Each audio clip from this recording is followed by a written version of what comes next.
I'm very pleased to welcome you to the first history career night in person since the pandemic began. So it's a big event. I'm very happy that you all come out this evening. I wanted to, before I continue, I want to acknowledge that the land in which we gather is the traditional unceded territory of the Algonquin Nation. And I would also like to say that we in the history department are pleased with contributing to decolonization efforts on campus. And I was very pleased to learn on Friday that some students have joined the department. So this is true. Now, our nights proceed. The end of July, we can begin. I'm really excited about this event. And I'm very glad that you're here. For those, I think, Lorena, have you talked to everyone? I want to give a special welcome to people who are applying to our department, and I hope you'll take the opportunity to talk to students and to talk to professors who are here tonight.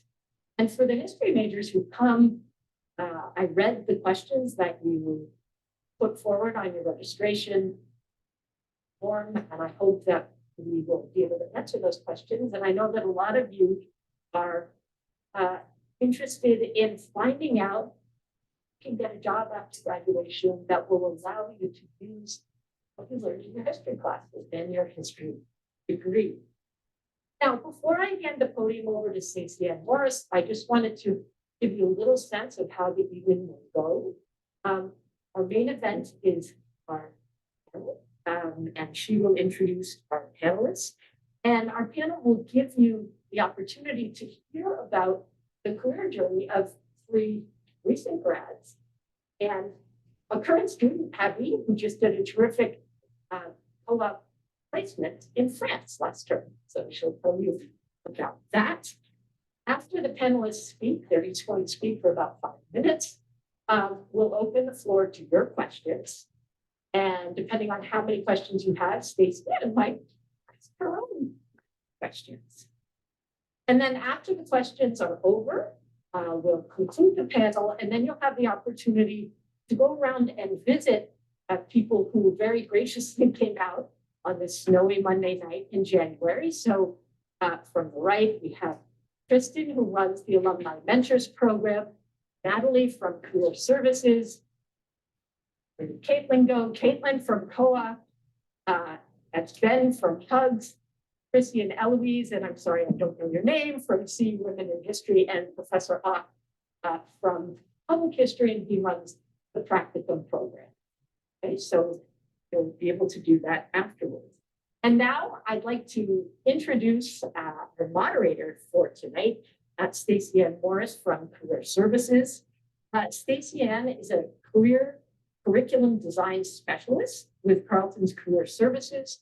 She has 15 years of experience working with post-secondary institutions, nonprofit organizations, and the federal government in different capacities, such as learning and development, curriculum design, and communications. She holds a master's degree in education from Harvard University and a bachelor degree in communications and human rights from Carleton. So over to you, Stacey. We're in very good hands. Thank you. Good evening, everyone. We made it. We made it. So nice to be here. And for those of you watching the recording, thank you for joining us. I'm excited for this panel tonight, and we have 3 recent Carleton History grads, as well as co-op students who are sharing their journey. So I'm going to introduce each panel, and then I'm going to ask each one to do a 5-minute career. I'm just curious, how many of you are current history students as well? And for those that are thinking about Carleton, do you have any folks in the room? Okay, it's always nice to know who's in the room. Okay, so let's talk about who's on the panel this evening. So to my right, thank you, Aaliyah Strong. Museum assistant to the city of Kingston. So thank you for coming all the way here. To her right, I have Jeremy Whalen, Assistant Manager of Digital Communications and Marketing in Carleton's Department of Recreation and Athletics. And we have Abby Tabalatory, History Honors third year student. It's enrolled in the co-op program. And then finally, we have Ian Werley, Executive Director of the Canadian Association for Clinical Studies. So I'm going to start off with Aaliyah. I'm going to read your bio quickly.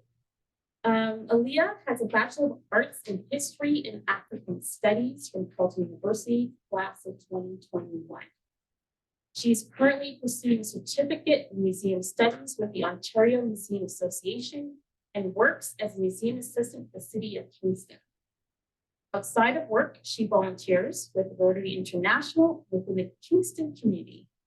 She's also looking to get her master's degree in museum studies. I'll let you start and just introduce yourself, a 5-minute or less history. Okay, history journey. I did history because I want to make sure everybody can hear me. Okay. I did history because when I was in high school, nothing else appealed to me. I did want to go to law school, and that was the trajectory. In Canada, you need any degree to do that. But when I was in school, I did a lot of information interviews with people who were lawyers in different sectors, and I did the job shuttle program they have here. And it didn't seem like it was for me. A lot of them didn't really seem genuinely content, and I feel like it wasn't what it was presented to be. So I kind of made that career change prior to graduation. Also, I did work through schooling. I think that's important to note because having any job like at the mall, I found it helped me to build more of soft skills, communicating, working with people, even things like learning how to work with people you don't necessarily like. And I feel like that helps me a lot in my job right now.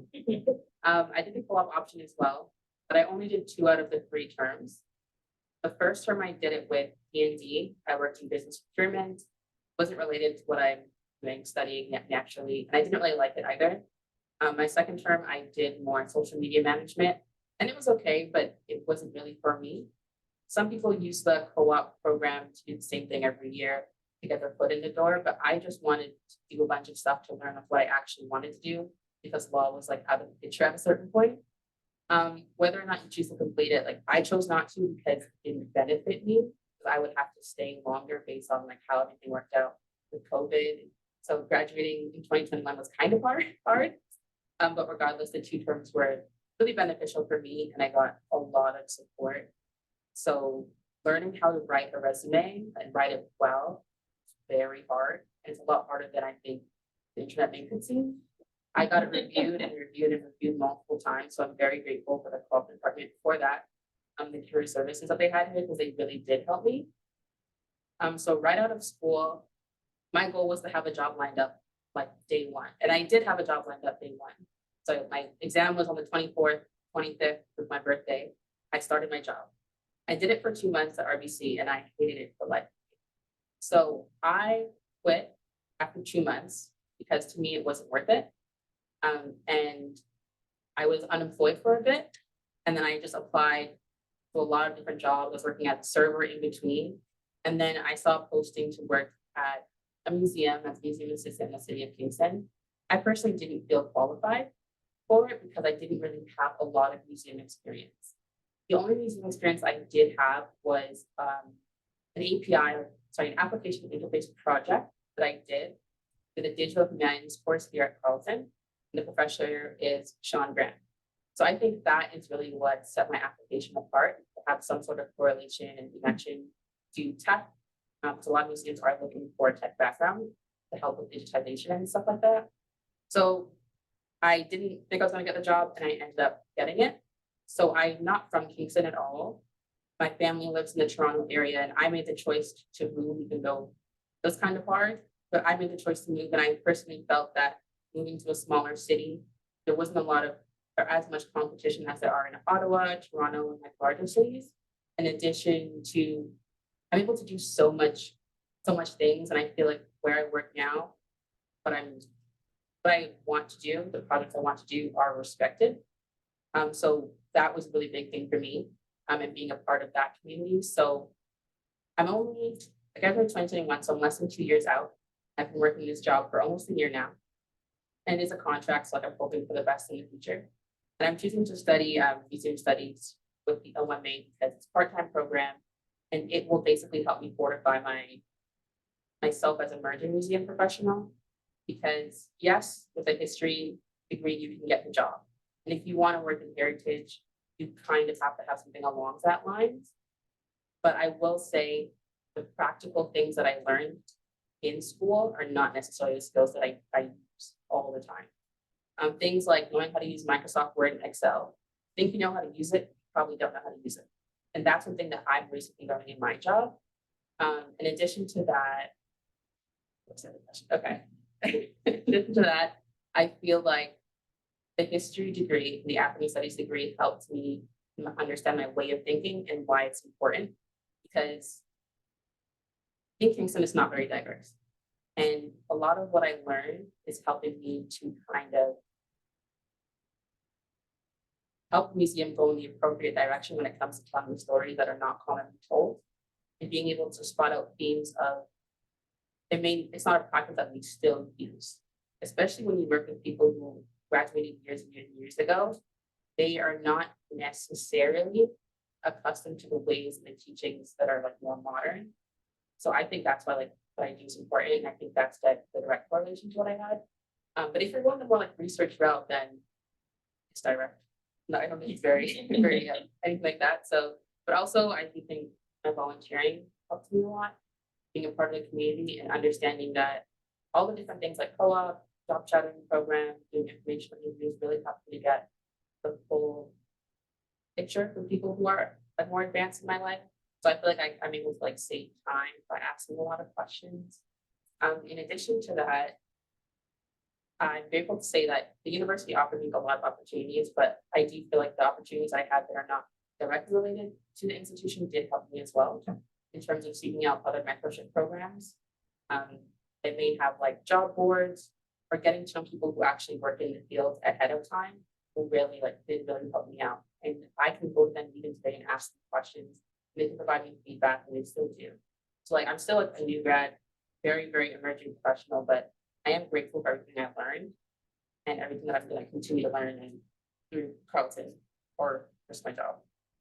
Hope that's answered. Yes, I have so many follow-up questions, but I'm going to wait till the end, and I'm sure some of you have some questions as well. But I love the fact that you talked about, you know, informational interviews and talking to people to get a sense of like what you don't like. Sometimes we have conceptions of what careers are, and then it's not until we talk to folks we're actually doing the job and we understand through the skill sets. So thank you. Thanks for sharing. Okay, number two, I'll pass it off to Jeremy. So Jeremy is the Assistant Manager of Digital Communications and Marketing in Carleton's Department of Recreation and Athletics.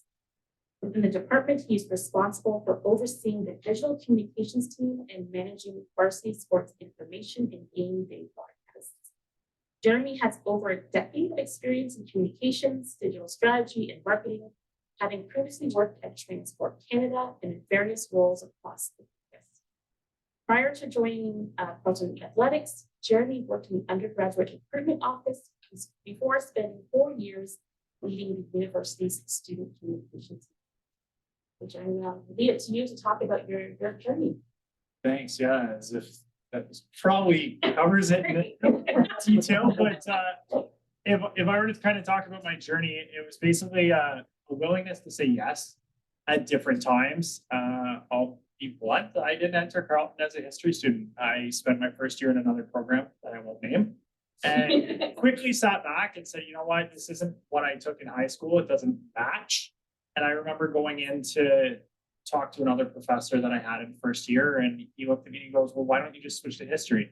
And I don't know if I really thought about it at the time. I just said, yeah, sure. And I went out and I did the application to switch majors. And 4 years later, I had classes multiple times with Ian and with countless others that really shaped my way of thinking. And I was like, you know what, I really enjoyed my opportunity here a lot more than that first 4 or 5 months. And it came down to the way that things were taught and the opportunities that it opened for me. I think that first kind of yes for me really set my career path going, because it made me open to, okay, that worked out. I was, and still am, pretty set in my ways a lot of the time, but saying yes and finding a new program, trying something different, opened a lot of doors. As I was telling the panel before, actually applied to teachers college my 4th year. I was set through university that I just wanted to be a teacher. I was going to come in and I was going to figure out any path to get me there. And the only time that I can really tell you I said no was I got 2 offers back. I got an offer to go out of town for teachers college, or I got an offer to go on the wait list or take the younger age group than what I had applied for. I wanted to teach kind of middle school. And they're like, well, you can do elementary. And I remember looking at both offers and I went, no. Like, and now that I'm a parent, I can tell you, I still feel no. 6-year-old. So that was the only time I said no. And it left me kind of sitting there. And I said, you know what? I spent all this time going through different history courses, and now I had no clue what I wanted to do. But I've been volunteering. I've been working on campus. I had odd jobs. And I was starting to get a sense that I liked other things. I liked kind of having my hands in doing research and doing these things. And I was approached one day while I was working in the community by a parent of a child that I was coaching, ironically enough, working with kids. And he said to me, can you write? Like, do you need a summer job? And I said, well, all I do is write. I'm in history. And he started to ask me questions. And I said, I'm in these 2 seminars. We're writing 60, 80 page papers. And he goes, well, can you write anything short? And I said, actually, I'm in a 4th year class right now, or a 3rd year class, and all we do is briefing notes. And immediately his eyes lit up. And he said, well, what do you mean? I was like, well, I'm going to look at a case study. I'm going to pick 2, 3 answers and give you some options and make a suggestion. He goes, okay, you're hired. And I looked at him, I said, you haven't told me what the job is. And it turned out to be this job at Transport Canada that, as a new grad walking, similar to your story, walking off the stage and having a job to walk into, it was a great 18-month experience. I got to learn about pollution surveillance and how the government files court cases against shipping industry and all kinds of neat stuff. And it was really eye-opening, but I quickly realized it wasn't for me. And then there was another no. Do you want to stick around? No, I don't really like it. But it opened my mind to, okay, there's other things out there where I can apply these skills, the briefing notes, the writing. And to date myself, this was around the same time social media was coming to be. So I got a call from an old boss here on campus who said, do you need a job right now? They'd actually offered it to my wife who worked on campus, and she said no. Worked out for me. So I got this call to come in and try a new job, writing copy for social media. And I was like, this doesn't really seem like my degree, but sure, I need a job. And for a while, I came in and it was kind of like a process. And then I quickly realized it's a lot like what I do in my degree. I'm researching, I'm taking all this information, but now instead of writing these 2, 3, 4, 12-page reports, I'm writing, at the time, 140 characters. And I got to get everything in a tweet or a Facebook post.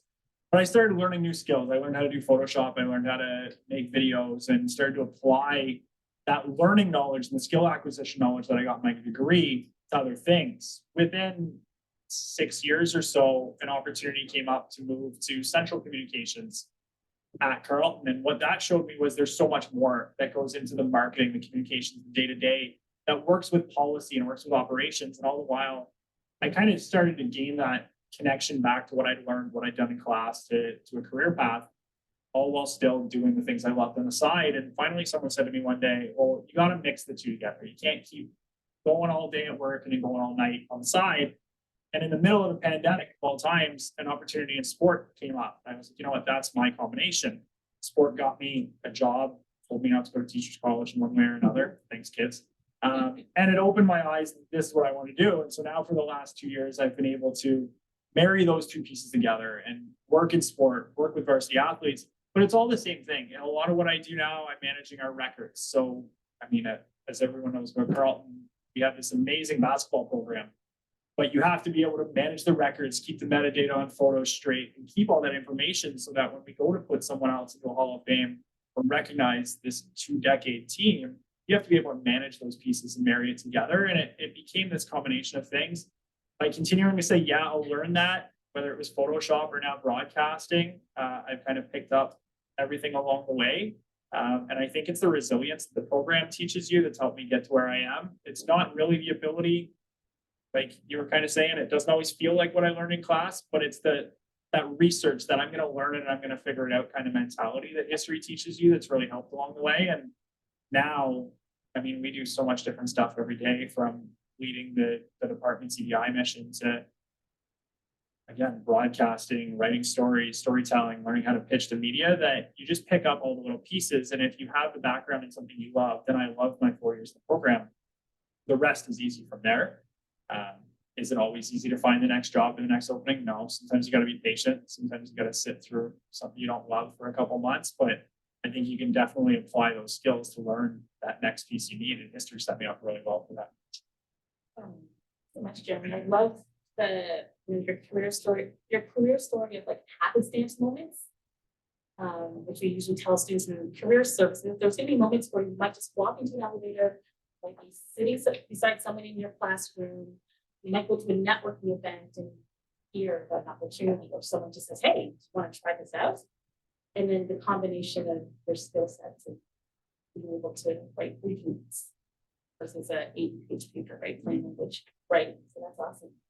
Yeah. And I'm proud Ravens alum, so I feel like the basketball story, this is a good one. Okay, Abby. Well, Abby is a current third year BA honors history student enrolled in the co-op option. This past fall, she completed her first co-op work training placement. This placement took her overseas, I'm jealous, to northern France, where she worked with Veterans Affairs Canada as a student guide at the First World War Memorials. Jimmy Ridge, going on. Okay, so take it away. Hello. My story is a little bit different, given that I don't really have a career yet, but I'll kind of give you the background that got me into the history program and how I ended up in the pretty awesome once-in-a-lifetime opportunity that I did. I've always loved history. I was never good at math, never good at science growing up, and I kind of fell into it. My family's a big lover of history, so it was always on TV, always in the books that we were reading. So it was kind of a natural path for me. I came to Carleton because I didn't want to leave home, and I loved, I came to kind of a career night similar to you guys, and got to chatting with some alum and some professors and realized this is the place I wanted to be. It's the kind of community I wanted to work and study in. So that's kind of how I stumbled here. And to kind of get to the opportunity that I did, I decided to take a co-op because similar to our first paneler, I thought it would get me in the door, or at least tell me what I wanted and what I didn't want to do. Going into history, I thought I wanted to be a professor, I wanted to be a teacher, I wanted to go into the academic route. And I can very much say after working with Veteran Affairs and doing the kind of jobs and talking to the kind of people I did, that is not what I am interested in. I come to realize that there are so many more opportunities in history that maybe at first glance don't seem like they're history oriented or that they go really hand in hand with it, but they do in fact do. Basically, how I ended up in the Vimy Ridge Guide program, I applied the day before it closed, essentially. I stumbled upon it on FSWEB, and I thought this could be really fun. What's the harm in applying?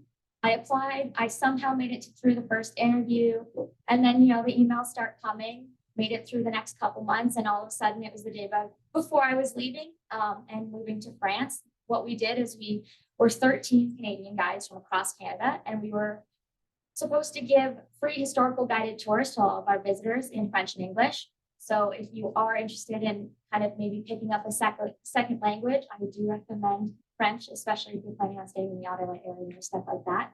I was also very much the kind of person where I didn't want to work in the government. I'm a child of civil servants. I've grown up around the government, living in Ottawa and growing up in Ottawa. And I was like, absolutely not, no thank you, I'm good. Not for me.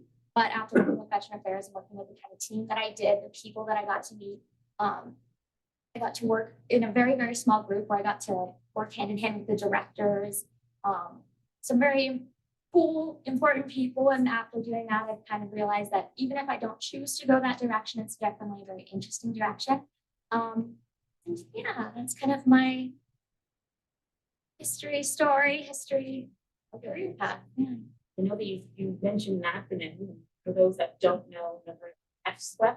Oh, maybe you could explain a little bit. So it is, to my understanding, federal student work program. And it's basically through the federal government, you can apply to a bunch of jobs where federal government will take you in and you'll work on a team as a student. And you'll kind of get to know the ins and outs of that position and that branch. Okay, our last panelist, Ian Worley, who's the Executive Director of the Canadian Association for Graduate Studies, a national organization of 62 universities and research institutes that promotes excellence in graduate level research, teaching, and public engagement. He teaches an undergrad course on the history of oil at Carleton University and serves as the adjunct curator of the history of the energy of the Canadian Science and Technology Museum in Ottawa. He enjoyed navigating a somewhat winding career path as he completed his 12 years of study at Carleton, working at various times as a research assistant, the managing editor of an academic journal, and even an historical historian. Excellent. Well, thanks for the introduction, and thanks everyone for your patience and waiting for me to arrive tonight. And also thanks to everyone for coming out tonight and learning a bit more, and especially to the parents that have come out and put in that effort with their prospective students. So thanks for that. I would say, as the introduction mentioned, my career journey has been described. I would sum it up as being winding, unpredictable, eventful, and exciting. And at no point in all of the kind of circuitous way of getting to where I am today did I predict that I would end up in that position, or that I had any kind of really planning to get there. It all kind of happened based on good fortune, good luck, good timing, and it really only kind of makes sense in hindsight, which is something I think is important to consider as we're looking ahead. Importantly, the history department was kind of the main thread through my career journey. It's where I did my undergrad, master's, and PhD, and it's kind of was my home away from home as I kind of figured out what I wanted to do with my life. So I'm always grateful for the history for that. I grew up wanting to be a teacher like my parents, both were elementary school teachers. And then later I wanted to be a history professor, which to this day I still somewhat dream of that profession. And so this led me to some pretty standard jobs, or kind of gigs, if you will. Research assistant, teaching assistant, eventually a postdoctoral fellow. I helped edit a journal and was a contract instructor to this day. And a lot of these jobs are kind of your traditional bread and butter academic student positions that you take in your degree. So those are kind of abundant. They're available to a lot of different people in different fields. So all of those kind of core side jobs, if you will, are kind of really enjoyable part of undergraduate and graduate training in history. And in these kind of standard jobs, if you will, I learned quite a bit, not only about historical training, which is kind of the core part, but also a little bit about myself and the world of work. One of the things that my fellow colleagues have mentioned today is how many jobs and careers out there that you don't even know exist until you meet somebody who does this job and oh, I actually didn't realize that was a job. And then you realize there's a whole field based around that. And the more you dig into it, the more you realize that the kind of 10 or 12 core professions that you think of when you're going, I'm going to be a lawyer, a doctor, a historian. That's only a small fraction of the huge world of work out there. And so taking on these odd jobs and saying yes is a really nice way of kind of seeing what's available to you. The second thing I realized, which was a little bit depressing at the time, but in hindsight was a good lesson, is that in the professional world of work, very few people actually care about your degree and what you did in your degree. To this day, I would say I've only been asked, probably I could count on one hand how many people actually genuinely needed or wanted to know what degree I took. It's usually just oh, that's cool. Now let's move on to the job. So what degree you pick, it does have an influence on your career and trajectory, but at the end of the day, it's not so much about your degree, it's about the skills and the kind of person you are. And then the really neat thing that I learned, and again, I was kind of a recovering failed academic for quite a while, and until I realized that, in fact, the vast majority of people in the workforce are on their plan B, their plan C, their plan D. In fact, a lot of your professors might even be on their plan B and plan C. So very few people can tell you with a straight face, yes, I wanted to do this, I did all those things, and now I'm that job. So it's natural, and in fact, it's beneficial to kind of wind your way through different career journeys. And then the fourth thing I really learned was that what really matters in your career at the end of the day is how well-rounded you are. It's kind of a generic term, but it really matters how well you tackle problems and challenges. What basic skills, foundational soft skills, whatever you want to call it, what basic skills you have. And most importantly, I think how easily you adapt to change, how quickly you can learn new things. You can kind of throw out the old way of doing things and start new. Those are really important skills in the workforce, and that is something you get trained in this history. I was also fortunate to have some mentors in my studies that warned me about kind of perils of expecting an academic career path. And they advised me to seek joy in the unexpected and unknown parts of life, kind of explore those different spaces that might seem irrelevant or unimportant or a waste of time. And so this kind of freedom that I was given by my advisors led me to take on some interesting jobs, some of which I'm proud of, some of which I kind of blush a little bit.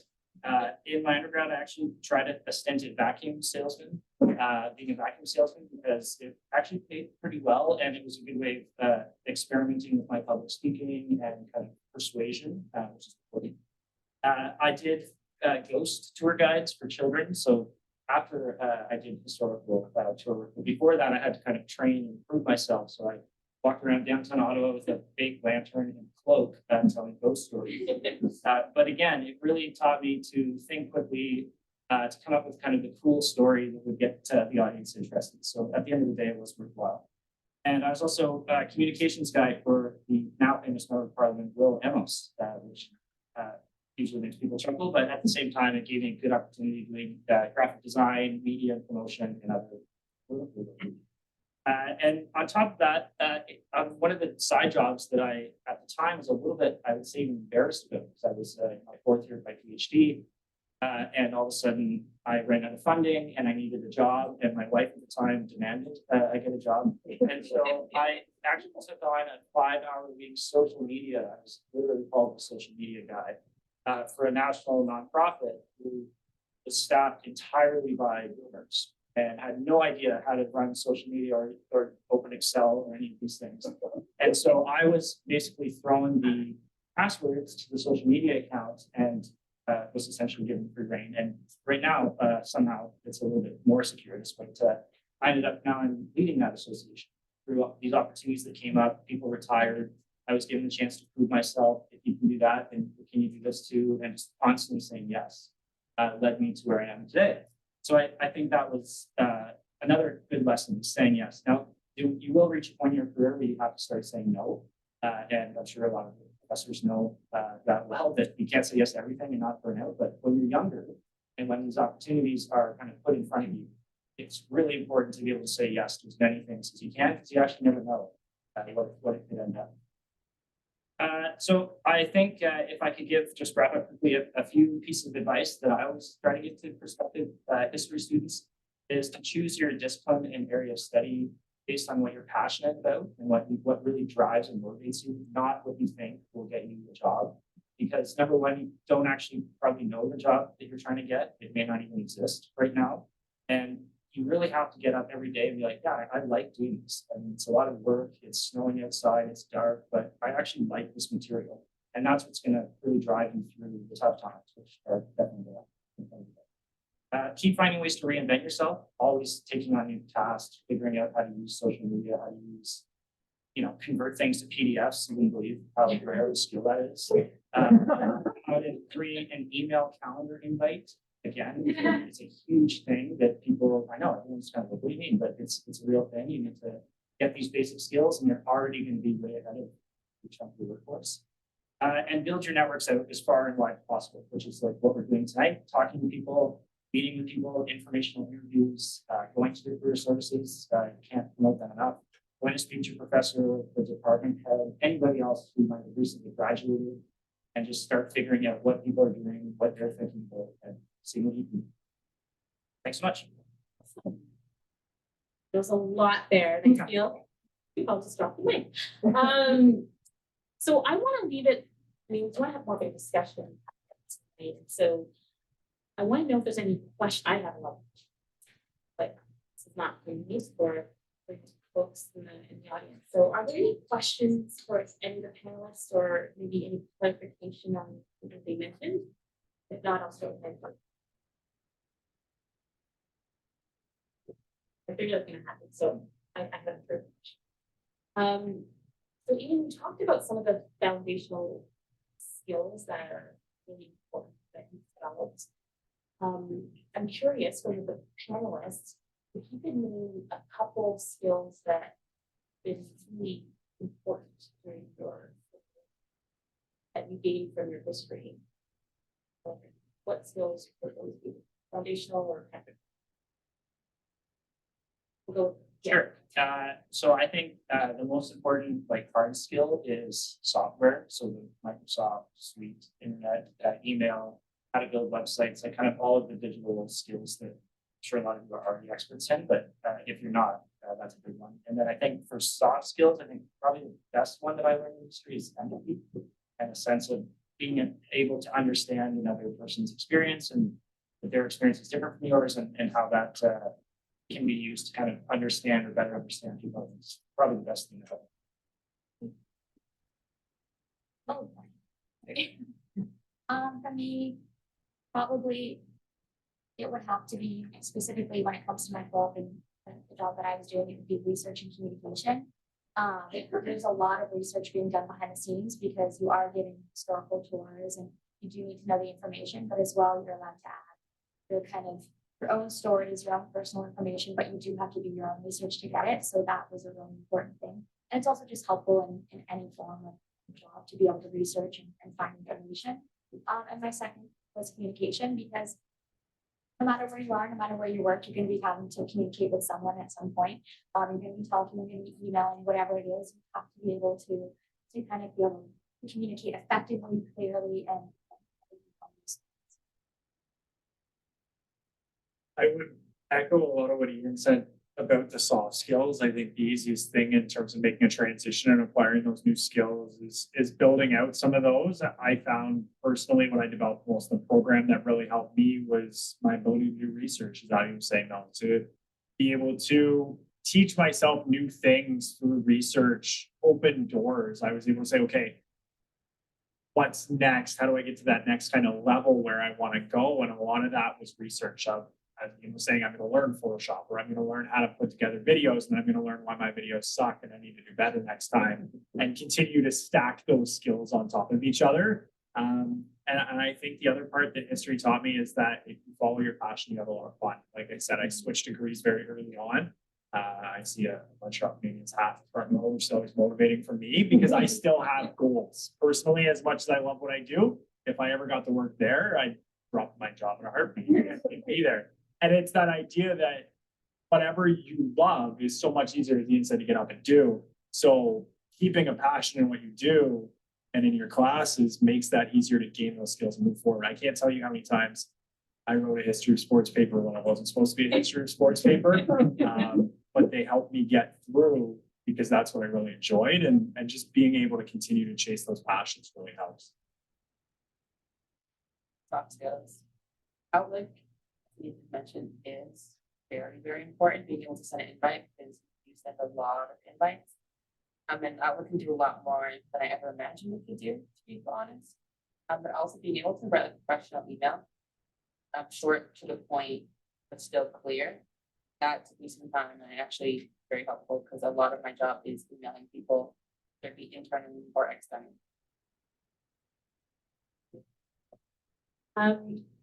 So many of you talked about opportunities, experiential learning opportunities, co-op, volunteering, extracurricular activities. I'm curious, throughout your journey, can you pinpoint maybe one or two that were really instrumental in going the next steps? This could be to anybody. Coursework, placements. I know I can jump in Yeah. first here. I know I mentioned earlier kind of learning about my career path. I took some volunteer roles throughout my undergrad, both in my passion of sport, but also in classrooms. And that's how I quickly realized when that opportunity came up that elementary school wasn't for me. But I also learned other things. When I was in some of my volunteer roles here on campus, I realized how much I liked the art of the sale. I worked for a while, both work and volunteer as university ambassador and tour guide. And so I did a lot of selling the school. And I quickly realized that there's a bit of that I really like, to get somebody else excited about what you do. And so then that made me think more when I got into my third and fourth year about the way we think and the way we write and how you can really be persuasive with your wording. That shaped a bit of that. And then very quickly I found myself back here after I graduated doing recruitment, because there was something exciting about convincing other people to see it your way. Probably not the way we're supposed to do it as historians, books. But from the other side, you learn to tell it evenly and fair. You also learn how to put a perspective or a slant on it. And I thought that being able to flip that really kind of shaped where I wanted to go.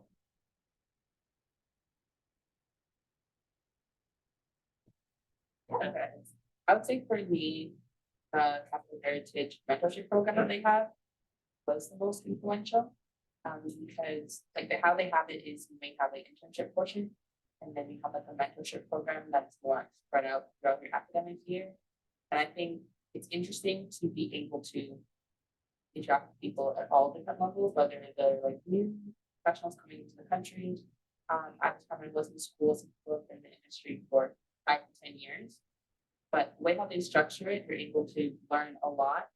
And if it wasn't for that program, I wouldn't have had the job I have now, because it's like a domino effect for me. And even then, they still present me with opportunities to this day. I'm very grateful for that program and I recommend it. For me, my kind of turning point of deciding what I wanted to do was really because of I did practicum before I did my co-op. I was always in the co-op option, but I did my history practicum with Professor David Dean. He worked on the Capital History. It's a really cool setup on Elgin if you ever get a chance to look at it. But doing that kind of made me realize not only do I not necessarily want to go the academic route, but I very much have fallen in love with public history and kind of commemoration and making history accessible to everyone, and all kinds of history accessible. So that was, I think, my turning point of no longer wanting to go one way, but kind of spread it out again. Yeah, I think for me, just seeing the History Undergrad Society was a good reminder.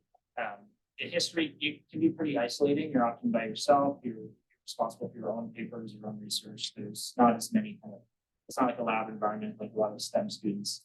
So I remember fondly in second year of my undergrad joining the History Society, and just making friends and having opportunities to kind of commiserate and figure out what we all were doing together. And to this day, I still have friends that I've made in that group. And it's just a really good kind of resource, I think, and helps to kind of break the loneliness that can sometimes happen in undergrad.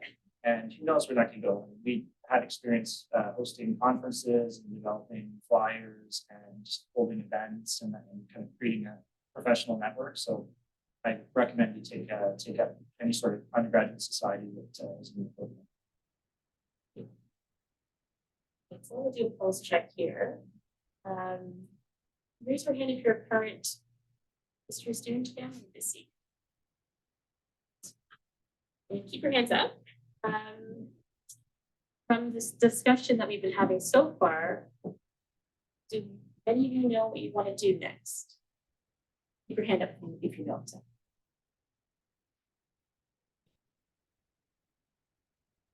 Okay, all right. So I would like to open the floor to folks who have questions. I had a few questions, but I think it's always nice to get the sense of students and also possible students. So does anyone have any questions? Oh, great. Okay, so we'll start here.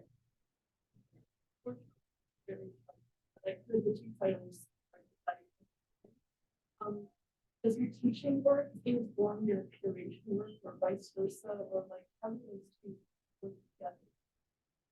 Yeah, that's a great question, and they're basically the same. What I do at the museum is designed to bring new audiences into the museum and to show off certain aspects of the history of energy. And the way I do that primarily is by online course. So we actually just wrapped up a digital field trip to the museum, which I created for the online course with the help of the museum. So we filmed everything, and it's all now on in a virtual kind of environment. So the students who could be taking the course from anywhere in the world can now do a field trip of the museum. So they're very closely linked. A lot of these adjunct positions are really basically what your current research agenda is, and then put that into the places. So yeah, I absolutely love that work, and there's lots of opportunities there. Practicums and co-op placements and stuff like that. Yes. Also, Oh, cool. Great. I'm looking towards going to one of the academic roles.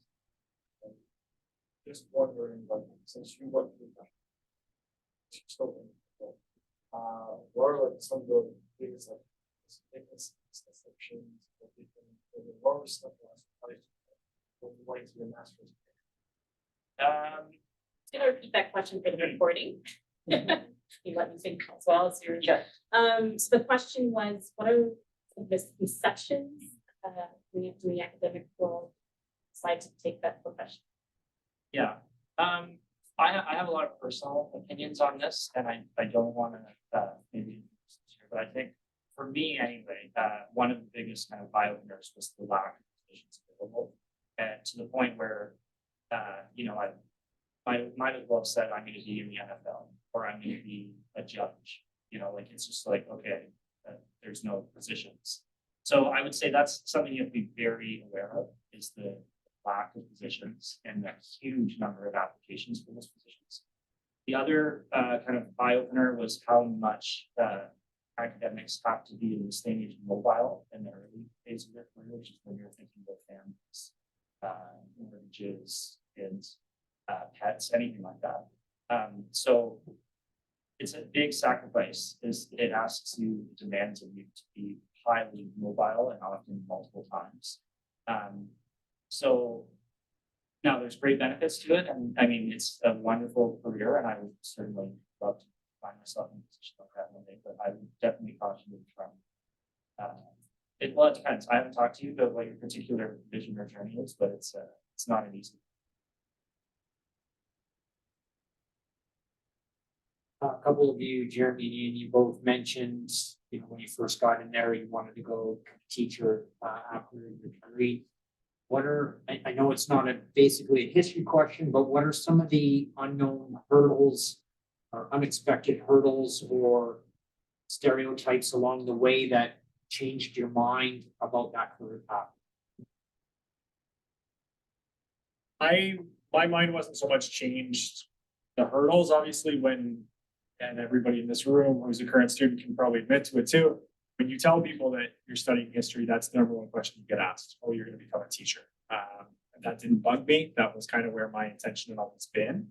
I just found as I got involved in more community things, coaching, I spent some time in classrooms, that I realized what I liked about teaching was more the coaching, the mentoring. And I've been able to find that in other parts of my role since. So I found that as a tour guide when I became a senior tour guide.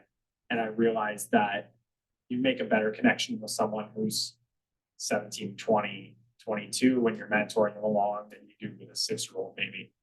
So for me, it was more just a change over time where I realized what I loved about teaching, I can do in other ways. And I still get to do. I'm very fortunate in Carleton Athletics where we have a student club of our own. We have 50 men to mentor and work with on a regular basis. So for me, it was just kind of that transition as I grew and I got to know myself through my studies to understand how I could do what I loved in a different way.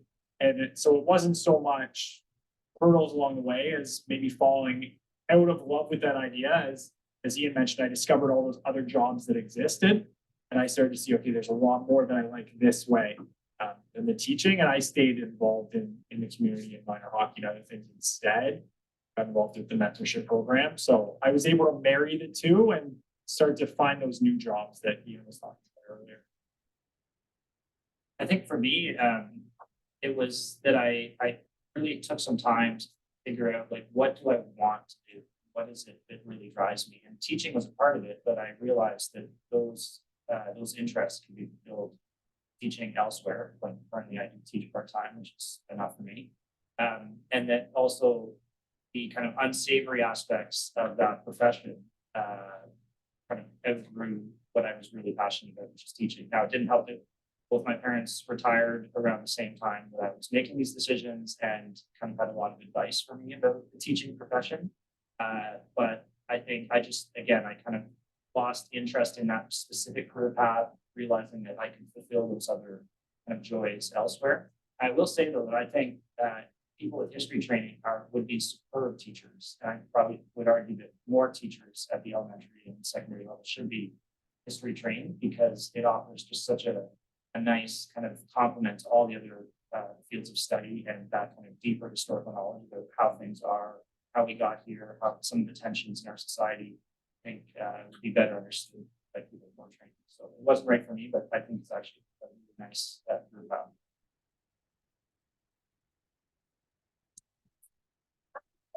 Public history, and getting into that in the more practical side of history, like historical interpreting, and you said guided tours and such. Any suggestions of how to get into that? Get into the public history? Yeah. Oh, I like to get jobs in the sector. Oh, well, I kind of stumbled upon mine and I'm still not out of university yet, so I'm still a little bit unsure of myself on how to get into that.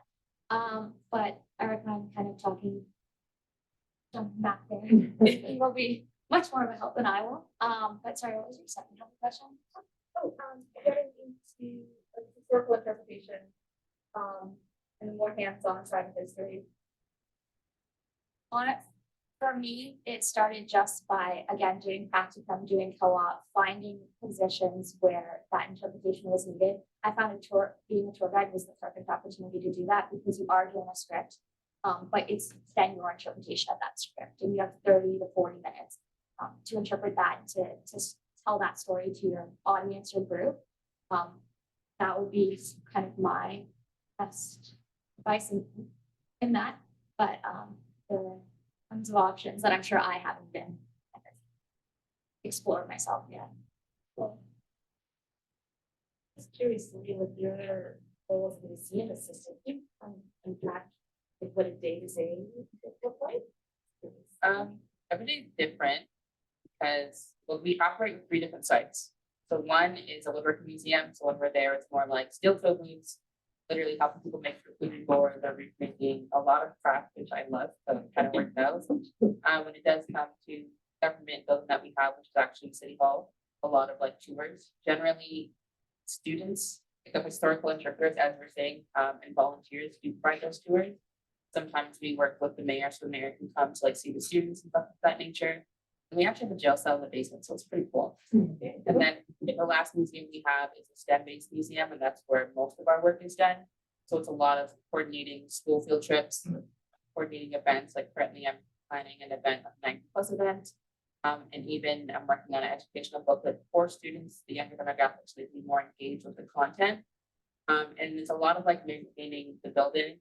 So helping the curators do their research, helping the collections team manage it. And sometimes it's literally just like looking at bugs under a microscope. It sounds nasty, but it's actually pretty interesting to see what kind of bugs are in the collection space or in the storage space to kind of give us more an idea of how to better conserve it in our storage facilities. And a lot of driving, it's just random, but it's fun because it's always different. I personally like that.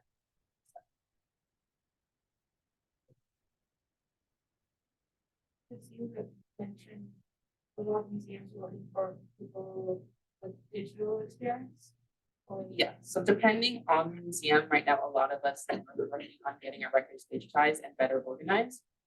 In a good institution, to be honest, they will teach you those things, but if you have a background, it definitely does help.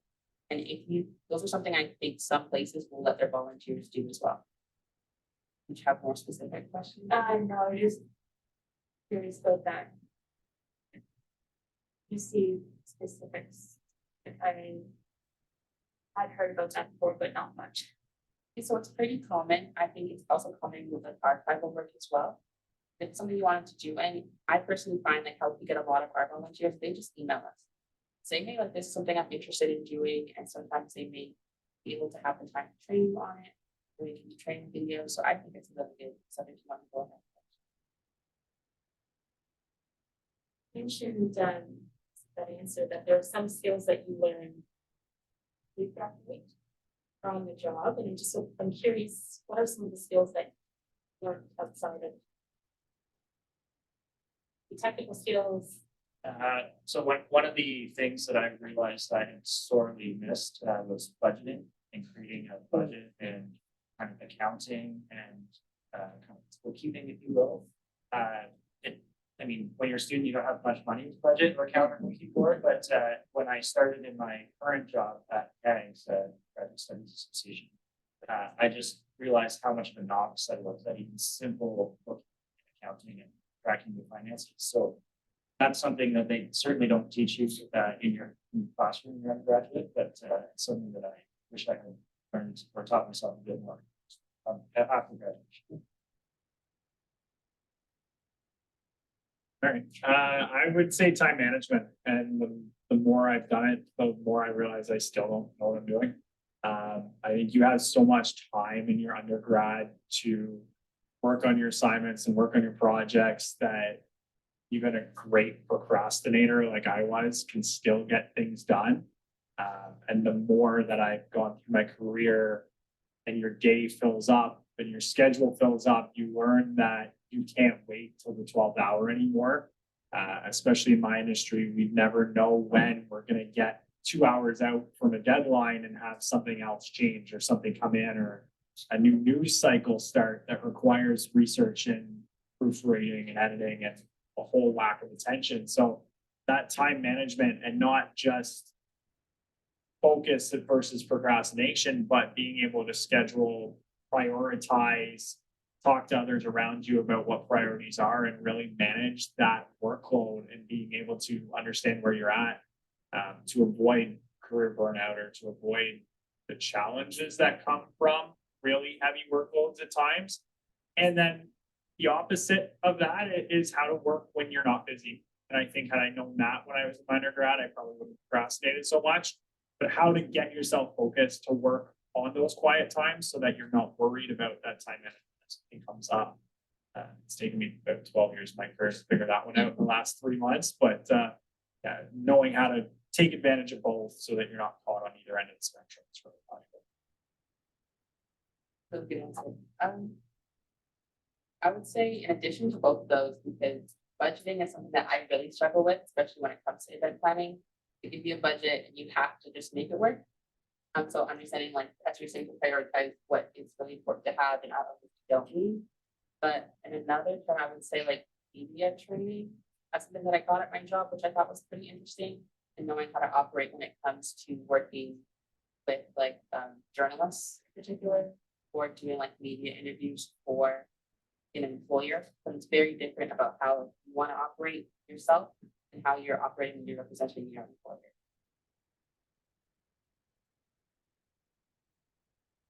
Any other questions?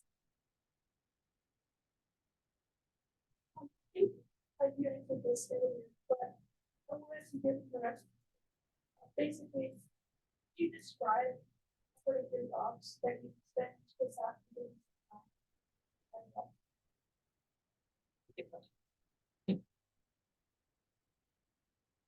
And if you can answer. Yes, I mean, yeah. My desk moves, like I have a very hybrid flow, so I can take a different desk every day. And I do get to travel a couple times a year, but to be honest, yes, 90% of my work is. Mine is the complete opposite. I would say 90 to 95% of the time walking around outside. We were given uniforms that are to go through thunderstorms and snow. So we'd be out there if it was snowing and rain. So it's a lot of movement.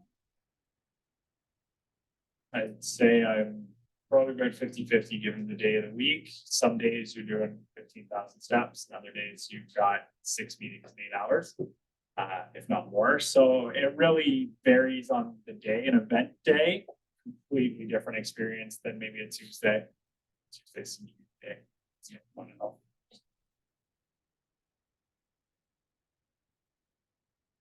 Oh, yeah, so I do have touched on it. Most of my work is on the computer. But during the tourist season, when we're more operational, it is a bit different. Going between sites, you're helping with programs. Sometimes you're no longer doing 8:30 or 4:30. Sometimes you're working on a Saturday. Sometimes you're working until 7 p.m. or 11 p.m. So it kind of works out overall, but a lot of it is computer work, which you just gotta get used to. Get like a standing desk. I think that helps me. I do have the ability to work from home some days too, so that kind of makes it more interesting. Any questions? So I'm curious with the folks that you work with. Maybe kind of paint a picture for us on stakeholders and folks, whether it's in your office or else externally, that maybe give us an idea. Who are the folks that you typically work with?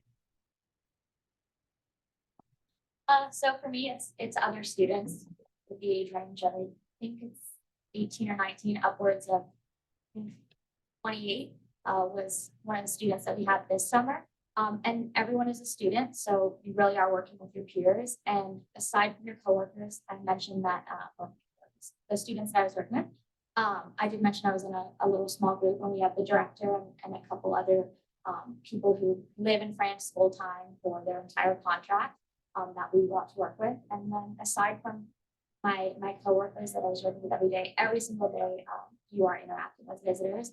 We would pull days where we had 1,000 visitor days, and you are likely talking to almost every single person. So there is a lot of interaction.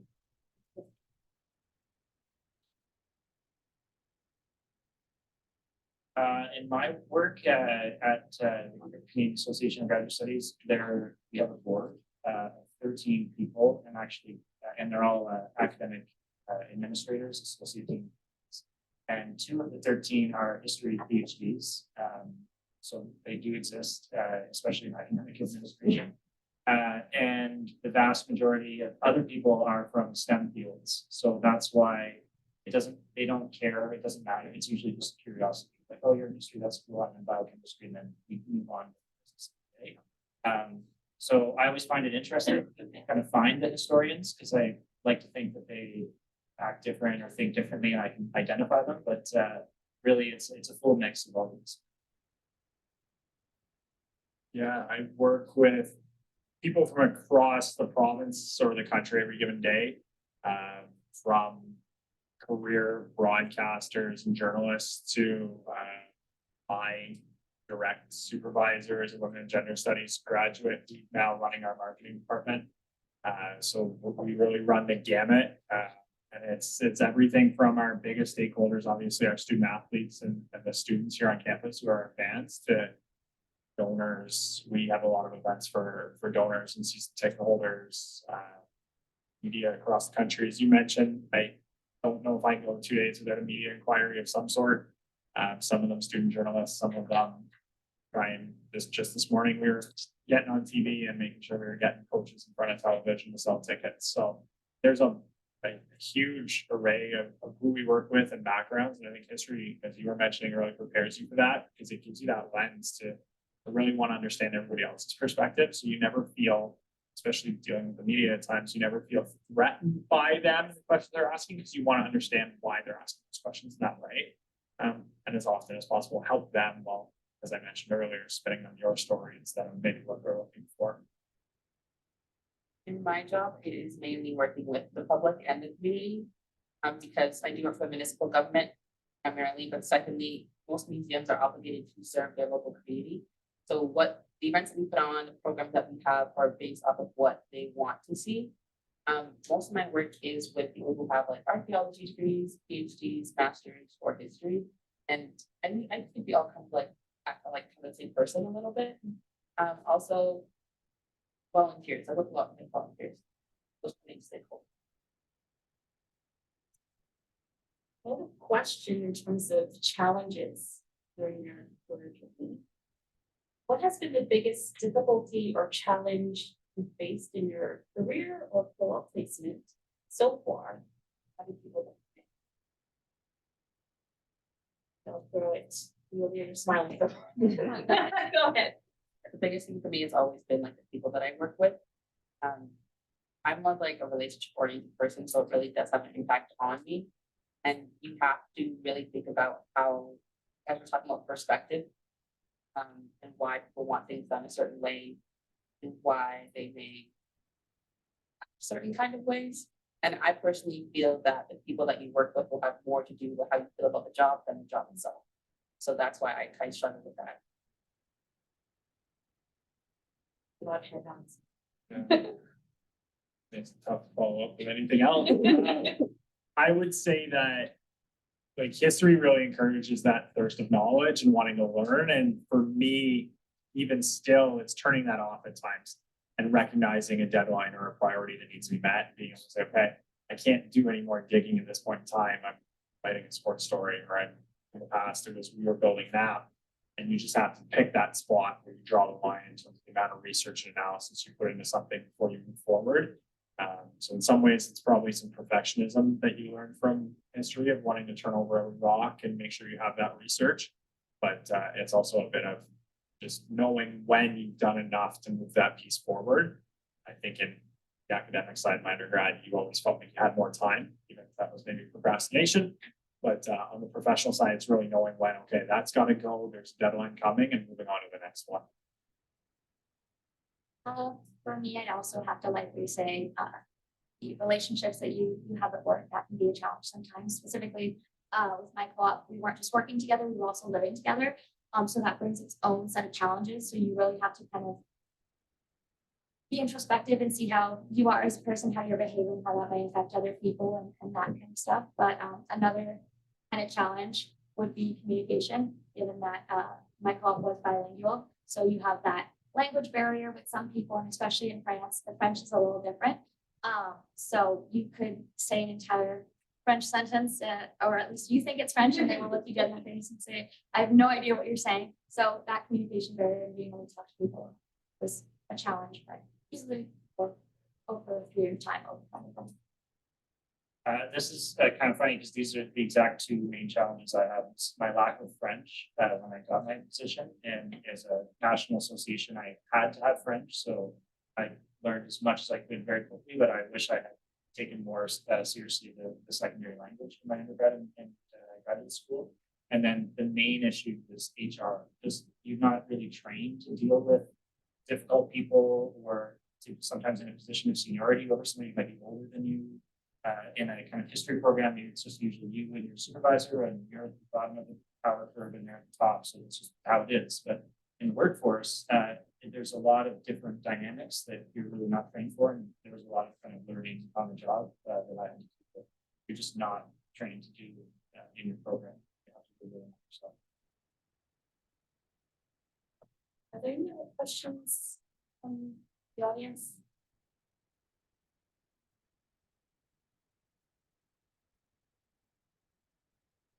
Well, I have one. If you can give one piece of advice to history student.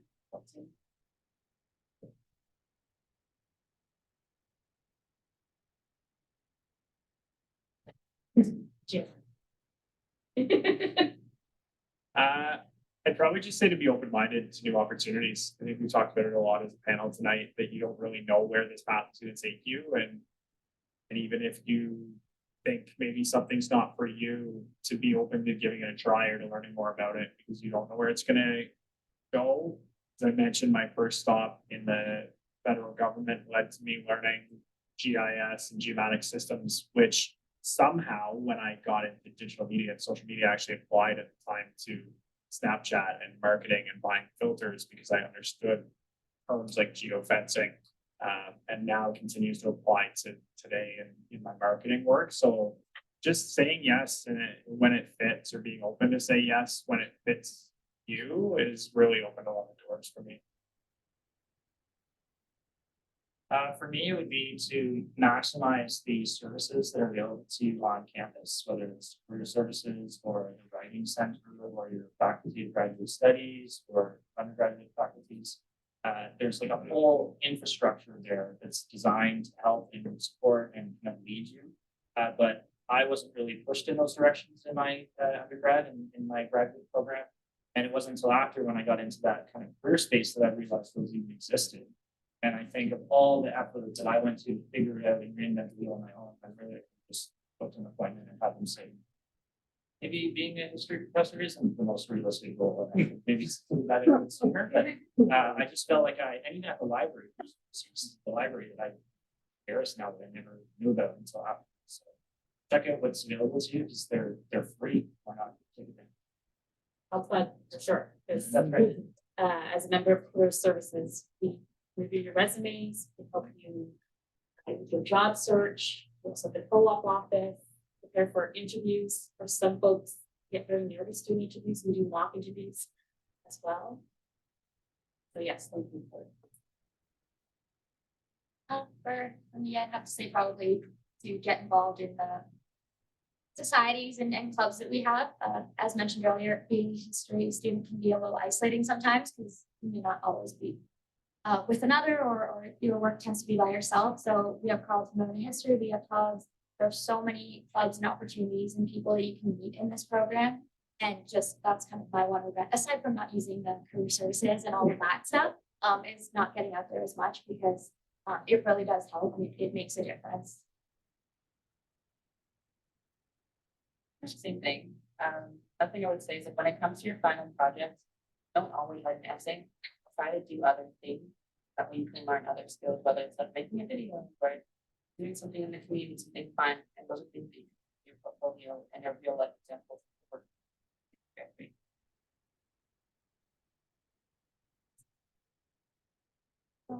One question that feels totally off topic, but you mentioned uniforms for whilst you were doing your tours. Yes. Did you ever get historical outfits? No, we didn't get any historical. I had some coworkers who worked with parks and they were historical reenactors at forts here in Canada. But no, we just got the basic parks uniform. That's fun. It was. Maybe my last question. I'm curious if you could do something differently. You're different in your career path. To one moment or one decision. What would you have changed? Definitely the French. I think I would have been more proactive on my secondary language. Not to be French people in some other secondary language, but I feel like that definitely helped me lots more.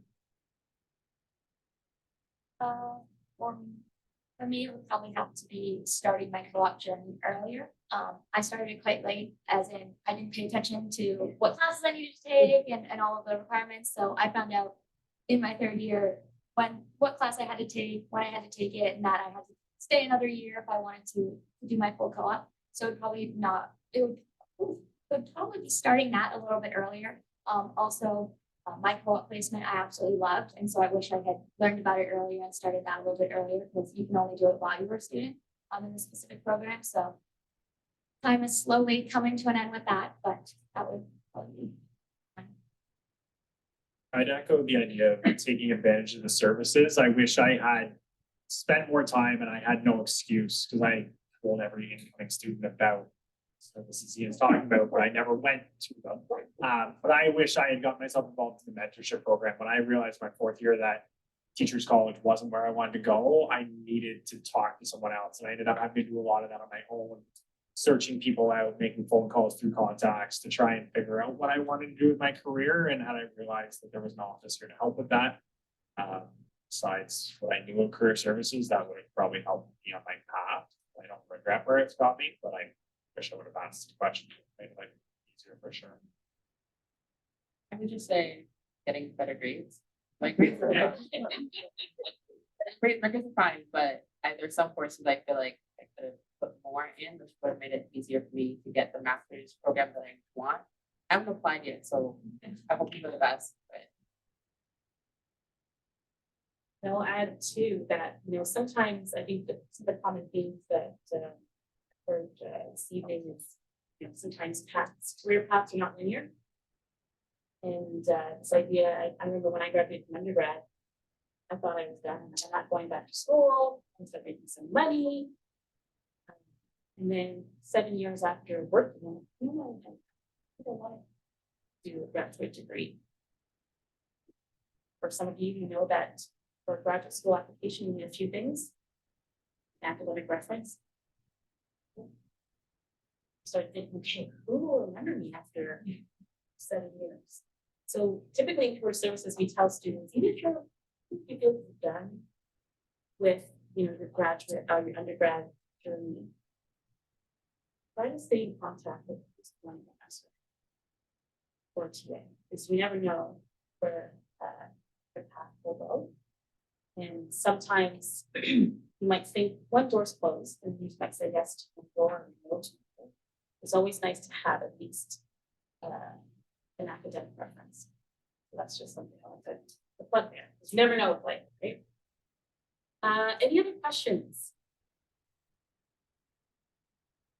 So for the introvert like myself, usually when I'm in sessions like this, raising my hand and asking personal questions. So we will have time the next half an hour for a networking session, and Susan will introduce how that will go. Yes, so first of all, let's give a big round of applause.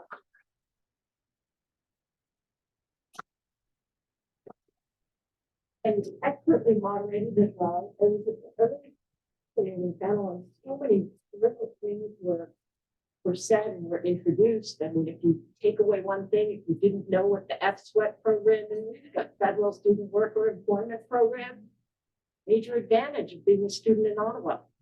Federal government hires students. Check it out. It provides lots of openings. Won't go on too long. It said all kinds of wonderful things. Now, for our remaining time, and you have a good 35 minutes, you have a number of our panelists emphasize the importance of using Carleton services. Well, and thank you. It was like I asked them to say that, but I didn't. And we have some of the most important services that Carleton offers when it comes to helping students find employment right here. So for the next 35 minutes, we encourage you. We have Tristan from the Alumni Mentors Program, which Jeremy mentioned and he's involved with. We have Natalie from Career Services. We have Caitlin, who also has an MA in History from our department, from Co-op. We have people from HUDS, and we heard a lot of encouragement getting involved with the society. We also have CU Women in History and Professor Ott from Public History, and he oversees the practicum program, which Abby talked about. So we're providing you with a wonderful opportunity to go talk to the people right here. You don't have to go across campus. So for the next 35 minutes, please go and visit the people that raise tables, or if you have individual questions for the panelists, I'm sure they'll be happy to answer. So thank you so much for coming, and we hope you get a lot out of the next half hour of this evening. Thank you.